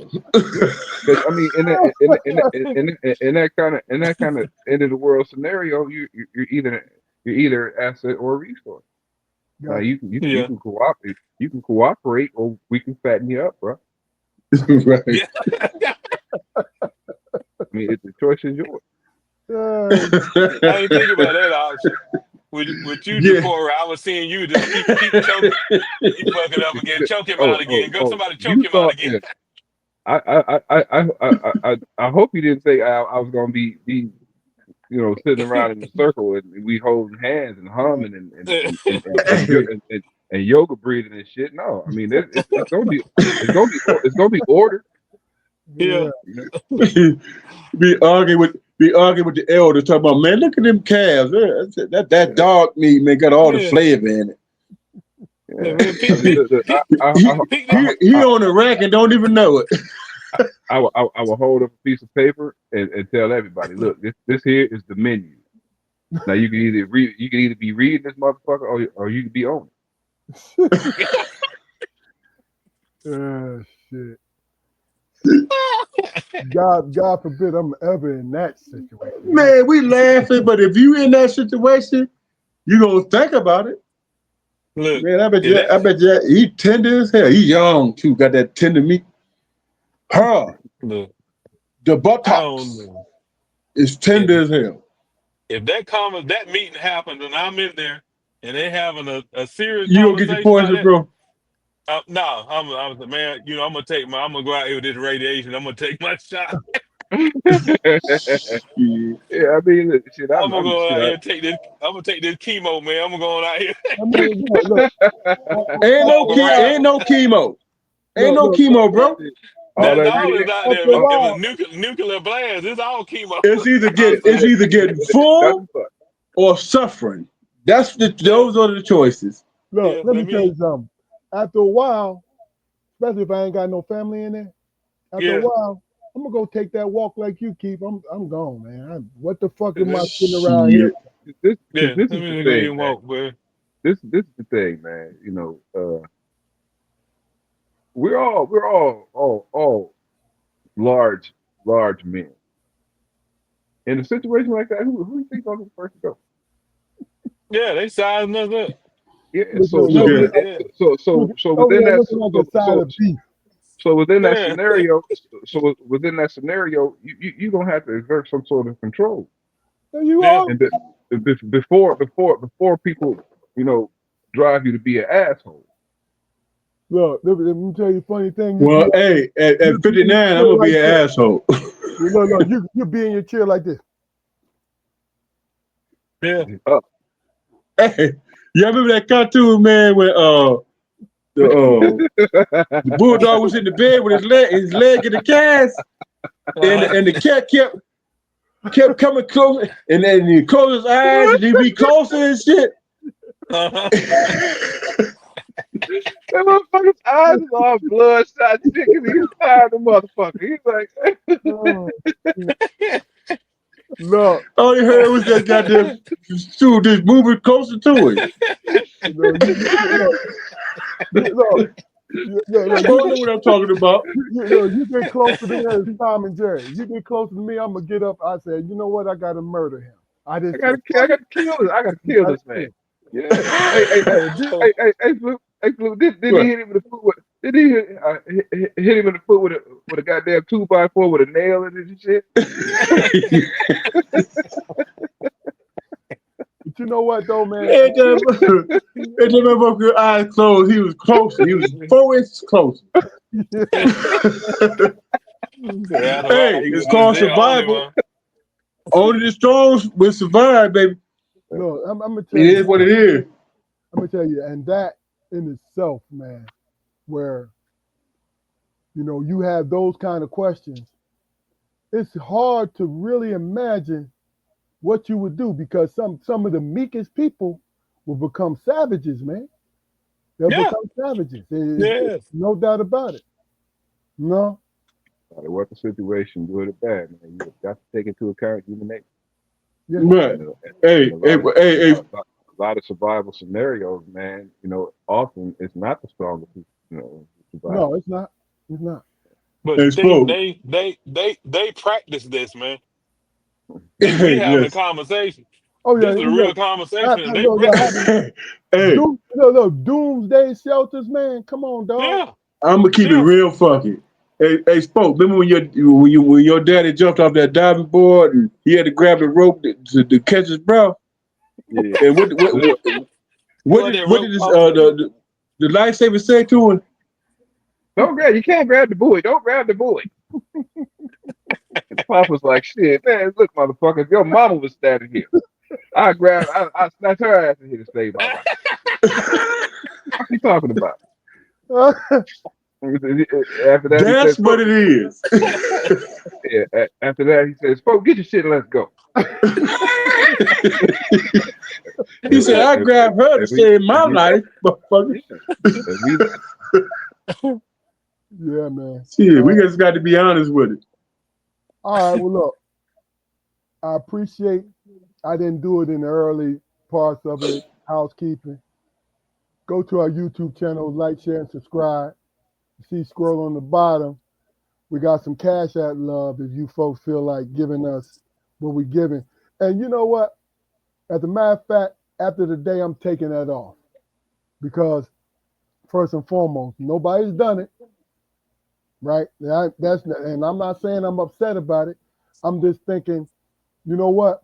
I'm having too much fun with this situation.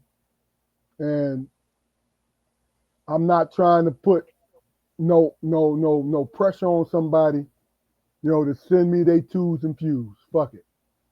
But guess what? If you throw me 20, I'm gonna put it in my pocket. And this is for our channel. So how long have I been doing this, man? With the Cash App at the bottom? It's been short, bro. It ain't been that long. I say about 3-4 months. Yeah, 3-4 months.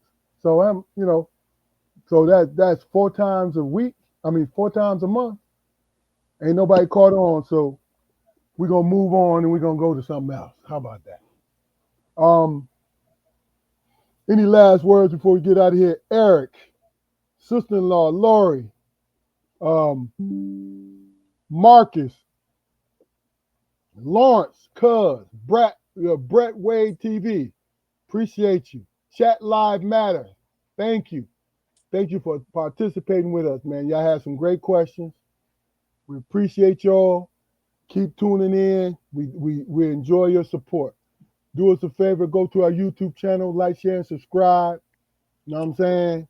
Build our numbers up, because we want people to see what what we're talking about, because we promote communication, we promote conversation, and that's what we're about. That's where we're going. That's how we're doing this thing. Right? Ladies, please message me on Facebook, call me. I want y'all to come on. You know what I mean? Sister-in-law, I'm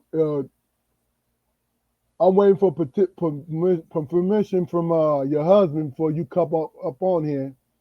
You know what I mean? But you can't come I think up. he did that already. You You can't come get it on already, didn't here, look, you can't come on here spitting no venom. You know, you got to be productive. But we look Oh, forward. man, come on, come on, man. you? You So, gave her that leeway, didn't you, bro? but make sure you come through. Let us know if you want to do what you got to do. You know, make sure you want to participate on, and we're gonna be here next Friday at 7:30. You know what I'm saying? Any last words before we get out of here? Well, Keep your head to the sky. I thought you were calling me. Keep your head to the sky. Last words, Jaquari. Yeah, it's a good show, man. You know, I look forward to the next KB anytime, brother. Good Thank thing. you, thank you. Keith, last words. Yeah, I was gonna, as usual. I was gonna say thanks for having me, man. This has been awesome. And you touched the topics were great. Uh, good thing made me think, and you hit a lot of things that I think about privately, and I don't speak to people about it because stuff like this you can't just strike up in casual conversation because people either haven't put thought into it or they're they're not mature enough to deal with it and to have a logical conversation about it. Uh, I sit the part I'm talking about is this, like with our our folks. I see so much potential and I what we can do, and I see the stuff that we don't do, and I see the reasons, understand the reasons we don't do it. And it, like being in law enforcement, and over the years of me growing, I've seen stuff that guys, brothers do. And I'm thinking, if you would channel that effort, that dumb thing you just did,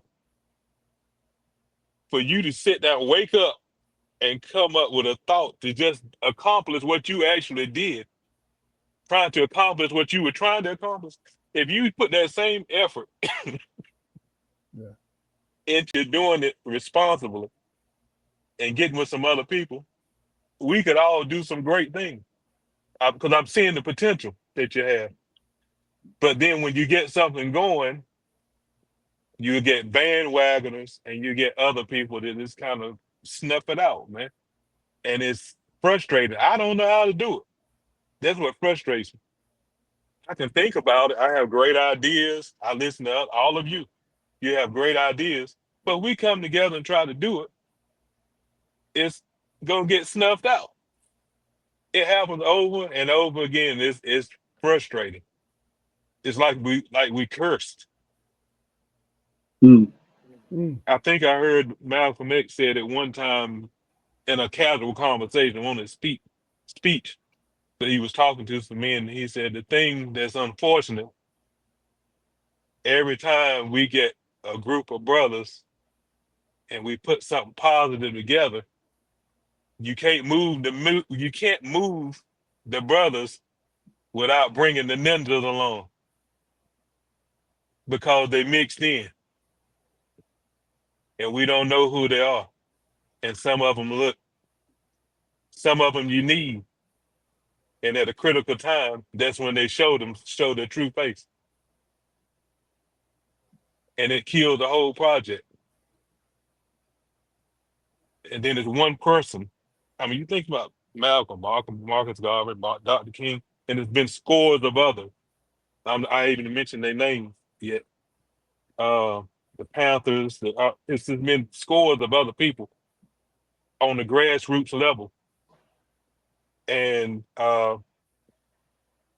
they have great ideas, movements, and it start out and it's great.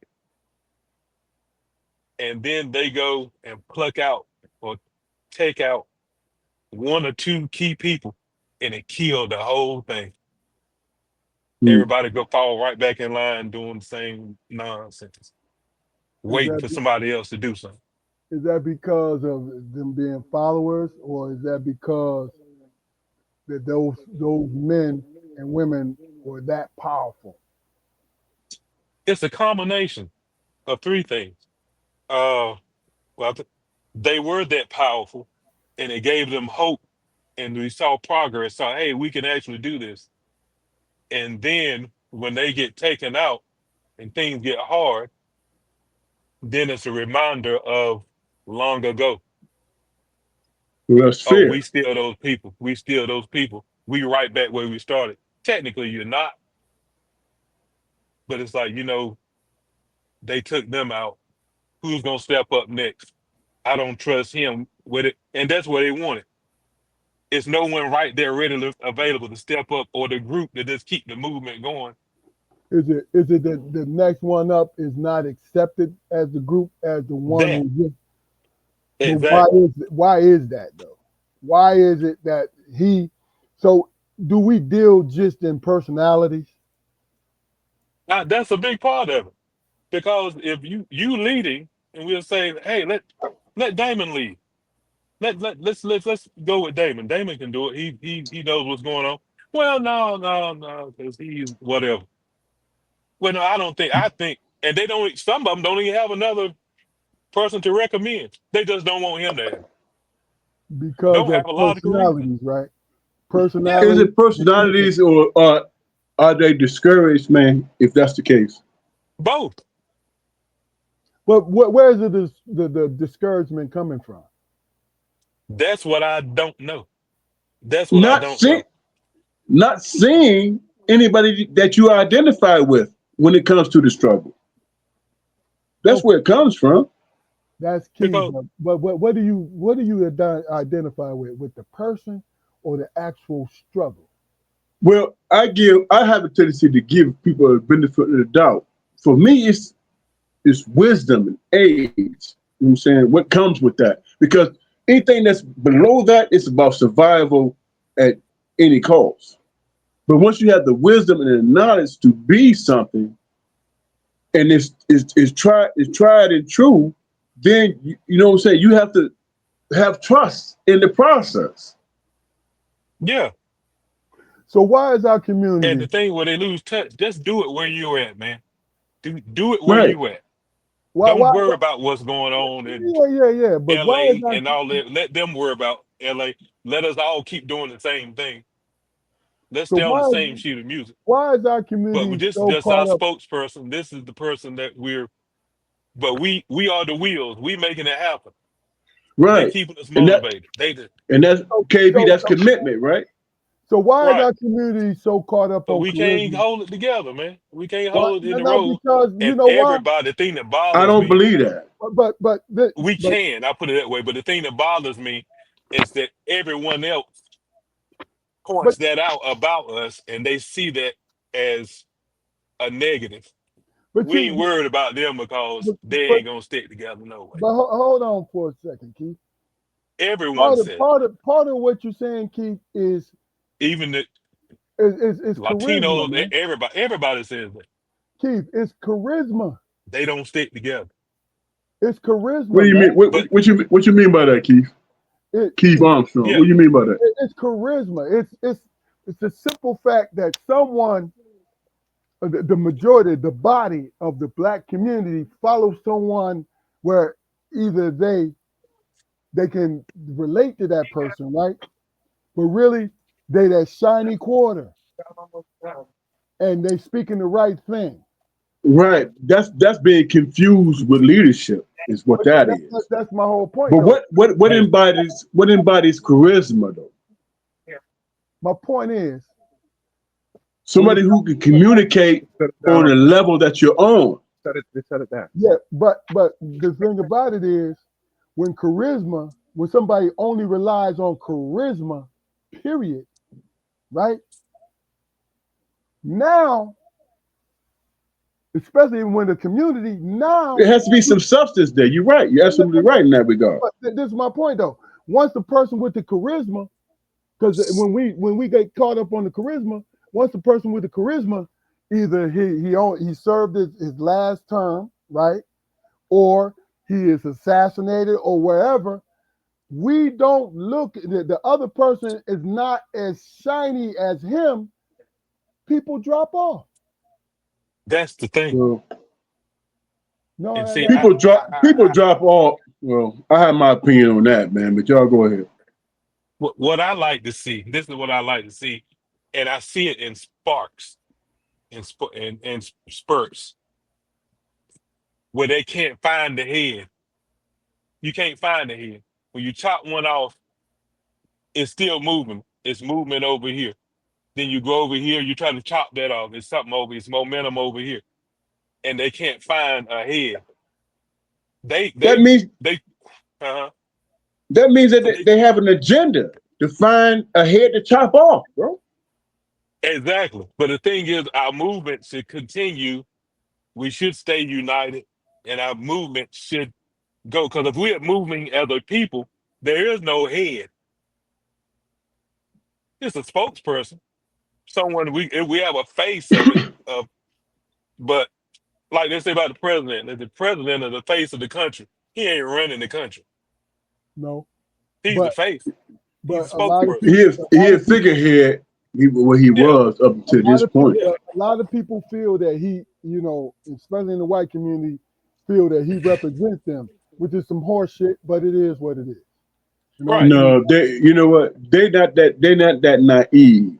He represents a certain part of them. It could be that Yes. hatred towards minorities. It could be whatever the case is. As long as he's speaking on it, you know what I'm saying, they feel he's speaking to them. Even if he doesn't get it right, he spoke on it. Well, what about this? What do you guys think? Of course, They think that he down for him, and he really not. He just throwing spaghetti at the wall and shit to see he if the hell he, sticks. he is a clickbait president. He's a clickbait president. Yeah. Is what he is. Um, we getting ready to drift into another topic, and we've been here Yeah, for 2.5. Yeah. So, gentlemen, last words. That was my last word. Sorry about that. Oh, no, no worry about it because it was good shit. But last words. What do you love about yourself? We'll start with you, Flute. what I love about myself is that I understand the fact that I'm a black man. No matter what part of the earth I plant my feet on, I'm gonna be that, and I accept it, and that's just what it is. Got you. Keith, what do you love about yourself? I love about myself that I'm genuine and uh, I am, even though I argue with it, I am optimistic about our people and life. Got you. Jaquari, what you love about Yeah. yourself? I love the fact that I don't really have to chase authenticity. It just is what it is, and it's not contrived or anything like that. Okay. What I love about myself is I can see through the murk that I created, and that's what's been created for me. I can see through it, I can sift through it, and I can make some kind of sense about it. All right, well, look, this is Strong Perspective Podcast. I think Damon is buffering, but I'm going to let these gentlemen go because they gave me about a half an hour's worth more of their time than usual, which I definitely appreciate. But this is Strong Perspective Podcast. Go to our YouTube channel, like, share, and subscribe on the Strong Perspective Podcast. And it's all love. It's all about communication. Y'all keep doing what y'all doing. Keep being who you are. We're here every Friday at 7:30.